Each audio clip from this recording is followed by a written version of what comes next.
Henry, over to you. Thank you for asking me. It's good to be here. Anyway, right, I'll start. Economists love globalization. We're constantly instructed of its compounded benefits and how free trade is the best way to lift millions of humans from poverty. As a consequence, rather than strive for self-sufficiency, we have exported jobs and our pollution to other economies where the health and safety of employees is disregarded and the disposal of waste products uncontrolled. In reality, the situation is far more complex than economists would have us believe. As I prepare this, I'm watching all the ash trees on this farm wilt and die. It is a slow progressive disease, starting on the tips of the branches and gradually working down until the whole tree stands erect but dead. This was caused by an importation of diseased saplings from the continent. Just another import from overseas that has devastated British forests. We have the same situation with the tragedy of COVID-19, a direct result of globalization. Last summer, we all witnessed the Australian catastrophe. This brought about entirely by unsuitable land use policies, or the lack of them, in an arid land. Australia has one of the worst records for forest clearance in the world. The removal of tree cover has exposed the land to direct sunlight and lifted continental temperatures with an entirely predictable consequence. This disaster, causing the death of untold millions of animals, should be a warning to us all. Unless prompt action is taken to address escalating global warming, our future will be one that is dominated by fire and inundation as sea levels rise.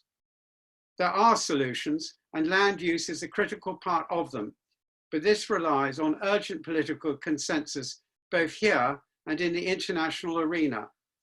Unfortunately, politicians appear incapable of grasping these issues, let alone resolving them, swayed as they are by professional lobbyists. Our family farm utilizes an integrated regenerative system on the fringes of Salisbury Plain. Here, the soils are thin and overlie a bed of chalk and flint, some 600 feet deep. Relatively flat fields rimmed by wide hedgerows lead to ever steeper ground, which forms part of a range of high hills that overlook the military training area. The land is classified as grade 4, this being defined as land with severe limitations, which significantly restricts the range of crops and the level of yield. It is mainly suited to grass and occasional arable crops, the yields of which are variable. In moist climates, yields of grass can be moderate to high. This interpretation was penned decades ago, when the rainfall was more evenly distributed throughout the year. Now, with ongoing climate change, rainfall is concentrated at random times with long dry periods between. This has placed our farming business right in the front line of a struggle to mitigate and find solutions to this growing threat. This poor quality land is more vulnerable than land of a higher grade. But as climate change accelerates, our experience will help inform the wider agricultural community of the actions that they may need to take to adapt their enterprises to confront this challenge. Here we have a mixed farming system with dairy and beef cattle plus sheep.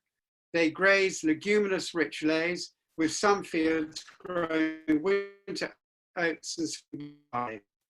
Oat vetches are grown for arable silage, followed by a summer-grown crop of stubble turnips that are utilized by the stock in the autumn. Our entire enterprise relies on the expedient of building fertility using natural methods and without recourse to any purchased fertilizers or agrochemicals. Some fields are set aside for wildlife under the Countryside Stewardship Scheme, and for many years I've been observing the gradual evolution of a formerly arable field reverting into high-quality downland. As the number of plant species has increased, so has the variety of insects. Last year, I saw several specimens of the scarce forester. This is a day-flying moth with gossamer green wings, so delicate and ephemeral that on taking flight, it seems to vanish in the air. Its larval food plant is knapweed, which is also a favorite nectar source of the dark green fritillary, a large tawny brown butterfly which is now plentiful in this locality. Only last week, Whilst surveying the field again, I found several smaller fritillaries flying a few inches off the ground, seemingly randomly, heading off in all directions. These were marsh fritillaries, a species with spectacular checkered markings of orange, brown, and pale yellow across its wings. The larvae of the marsh fritillary feed on devil's bit scabious. I've often tried to introduce this on various sites, but with little success. However, now, the larvae of this butterfly eat small scabious, a much easier plant to establish, and it is upon this that the marsh fritillaries in this field have developed. This is very encouraging and indicates it will be much easier to help increase populations of this very threatened species as a consequence. Most lowland grassland in the UK is based on simple mixtures of Italian and perennial ryegrass. These demand high levels of expensive nitrogenous fertilizers in order to perform. This is the wrong approach. More sophisticated mixtures of grass with leguminous and herbal admixture will produce as high, if not better yields than the ryegrass dominated mixes without fertilizer and will persist for many more years.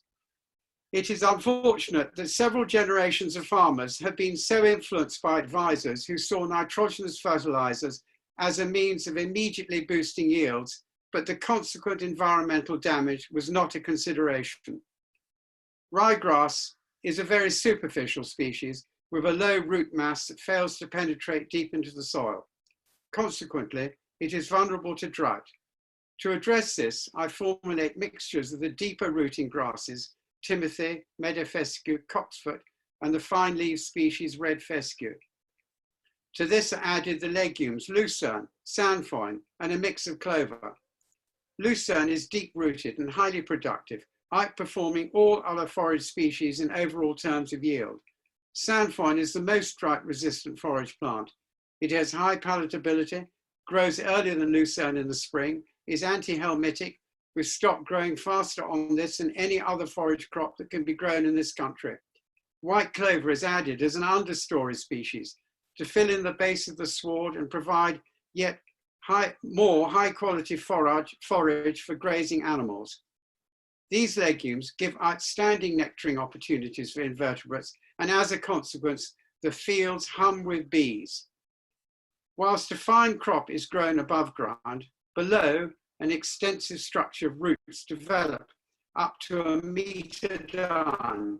These draw carbon from the atmosphere and lock it within the soil matrix. Nitrogen-fixing nodules, rhizobia, form on the roots of the leguminous plants and slowly release nitrogen in a form that is rapidly assimilated by the accompanying grasses, resulting in luscious growth of highly digestible forage.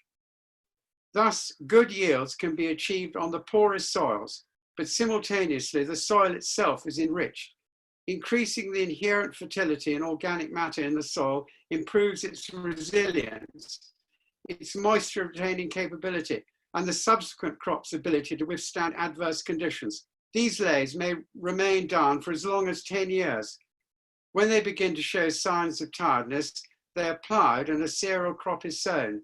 This requires no weed control because the normal weeds of the intensive arable farm, like blackgrass, have been entirely suppressed. Fertility is provided from the decomposing root structure and from the addition of well-rotted animal manure. Every year, a quarter of the cereal crop is undersown. By this method, grass and legume seed is drilled into the newly sown cereal crop. The young grass and legumes are protected by the cereal, both from weeds and direct sunlight. In the autumn, after the crop has been harvested, the undersown grass emerges through the stubble and can frequently provide some autumn grazing before the winter shutdown. The cereals are ground and fed to the livestock over the winter. Some grain is retained as seed for the following year. One could well ask, what purpose does all this complication serve? Surely easier to utilize technology, spray and fertilize to achieve the same or a better result. Nitrogenous fertilizer is so soluble that 25% is lost to groundwater. Our water supply has been contaminated by nitrates leaching from neighboring farms and sewage treatment works. We stand on the very threshold of the legal nitrate limit for drinking water. A further 25% of applied nitrate is lost to the atmosphere in the form of nitrous oxide, which is nearly 400 times worse than carbon dioxide as an atmospheric heating agent. Agrochemicals contaminate water and poison wildlife. I recently read a label coming from a bag of wheat that had been treated with seed dressing. Several times the need to wear protective equipment when handling it was reiterated. Warnings were given of the danger it posed to wildlife. Yet spilled grain is left on the surface of every newly sown field I have ever seen. It is small wonder that corn buntings and yellowhammers, both seed eaters, are fast disappearing from our countryside. It has been said that our soils in the UK have only 50 harvests left in them. Such is the degree of damage. Current conventional agricultural practice is depleting the soil of carbon, organic matter is being lost, and natural fertility eroded. Agrochemicals are eradicating soil microorganisms and wildlife generally. Too often, excessive yields have been promoted under the dictate of efficiency. But to truly judge its efficiency, a price should be placed on the environmental damage caused. We've all been deceived by a distorted ideology promoted by agrochemical companies. They offer no solutions to climate change. This is why we must begin a process of soil rejuvenation and fertility building. We need to turn back the clock to a system that achieves a continuity and balance between the natural world and our need for food. Regenerative farming can develop simple solutions to climate change which have global implications. Deep-rooting legumes can generate a carbon bank within the soil of some 250 tonnes per acre. If a national ley system was encouraged, with 1/3 of the nearly 4 million hectares of arable land grassed down in the UK, then some 325 million tonnes of carbon dioxide could be sequestered from the atmosphere. Replacing the current temporary ryegrass-dominated leys with legumes could sequester a further 200 million tonnes of carbon. Further reduction of pollutants can be achieved by stopping the unnecessary application of artificial nitrogen to grass leys throughout the country. Furthermore, substantial reductions in nitrate and pesticide applications in the arable sector can be achieved by utilising the fertility improvement and weed control achieved from a rotational mixed farming system. It is clear that an international research effort is required to encourage the wider use of legumes throughout the agricultural industry, with an emphasis on achieving soil nutrient self-sufficiency for all farms. The UK currently imports some 60,000 tonnes of beef per year, much grown on land that has been recently stripped of its forests or ancient flower-rich grassland put under the plough for the first time. By providing a market for this beef, we are inducing further environmental destruction. This beef could now be entirely homegrown on these former arable acres with all the benefits to the environment that would accrue. The nation would become self-sufficient and less vulnerable to the uncertainties of food supply, which will be an inevitable consequence of climate change. We must try to get seasonality back into our food, delight in strawberries in the early summer and raspberries later on. We do not need Egyptian new potatoes in January, unsustainable avocados from Chile, and the whole plethora of imports that supermarkets insist we must have. Mixed regenerative farming is not emblematic of the past. It is a beacon to a more sustainable future where farming will provide high quality food instead of industrial commodities and can currently help the UK to meet its carbon emission targets whilst also restoring wildlife habitats. We must recognise that importing products which are manufactured or grown without regard to environmental safeguards may be cheaper, but only because the damage caused to the environment is not costed. Shipping alone is responsible for some 30% of carbon dioxide emissions and is hence a major driver of global warming and climate change. All this emphasises the need to protect and encourage regenerative farming wherever it occurs, because although in the short term this may be seen as producing more expensive food, it is a small price to pay to protect the future of humanity and our planet.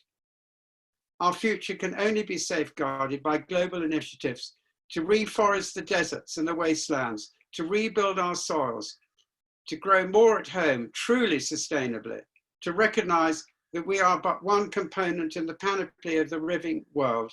It is only by respecting our environment that we can save it and ourselves. Thank you.